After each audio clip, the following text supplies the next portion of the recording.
गलवान में 2 साल पहले जो हिंसक झड़प हुई थी, उसकी वजह से भारत में एक क्रांतिकारी बदलाव आया है।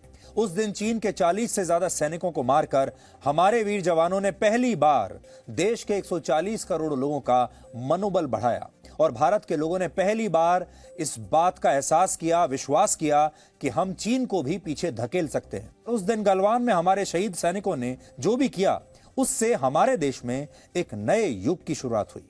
चीन को लेकर हमारे देश में हमेशा से एक डर था, जो डर हमेशा के लिए गलवान के बाद समाप्त हो गया। कल्पना कीजिए अगर उस दिन हमारी सेना और हमारे जवान गलवान में चीन के सामने कमजोर पड़ जाते। चीन की सेना मान लीजिए अगर उन पर हावी हो जाती, गलवान घाटी पर अगर चीन की सेना अगर अपना कब्जा कर लेती, तो 140 करोड़ भारतीयों का मनोबल कितना टूट जाता।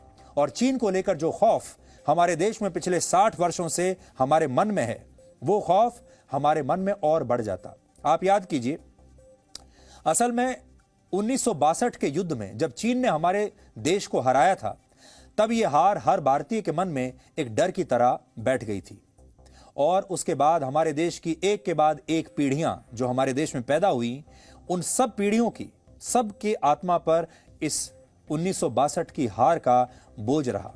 हमारे देश के लोगों ने यह स्वीकार कर लिया कि हमारी सेना ना तो चीन को हरा सकती है, ना ही हम उसका मुकाबला कर सकते हैं, और ना ही हम चीन को पीछे खदेड़ सकते हैं। इसलिए चीन आएगा, जब चाहे आएगा और हमारी बहुत सारी जमीन को हड़प लेगा और हम कुछ नहीं कर पाएंगे।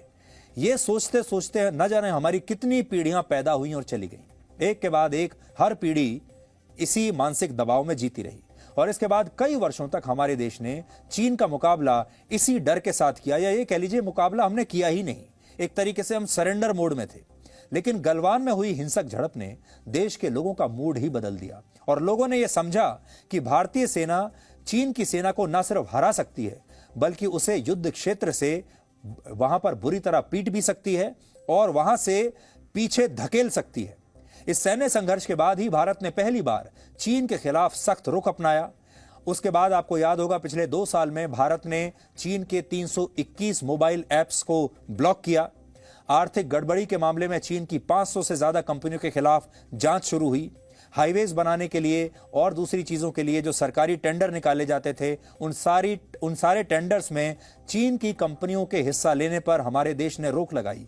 ये सब कुछ पहली बार हुआ है। खास बात यह है कि आज चीन के राष्ट्रपति शी जिनपिंग का जन्मदिन भी है। वो आज 69 वर्ष के हो गए हैं और इस मौके पर पाकिस्तान के प्रधानमंत्री शहबाज शरीफ ने ट्वीट करके उन्हें जन्मदिन की बधाई दी है। लेकिन भारत के प्रधानमंत्री नरेंद्र मोदी ने ऐसा नहीं किया है। प्रधानमंत्री मोदी गलवान की झड़प से पहले हर साल शी जिनपिंग को उनके जन्मदिन पर बधाई दिया करते थे, लेकिन इस घटना के बाद से उन्होंने कभी भी चीन के राष्ट्रपति को जन्मदिन की बधाई नहीं दी है, जिससे पता चलता है कि भारत के लिए उसका राष्ट्रहित सर्वोपरि है।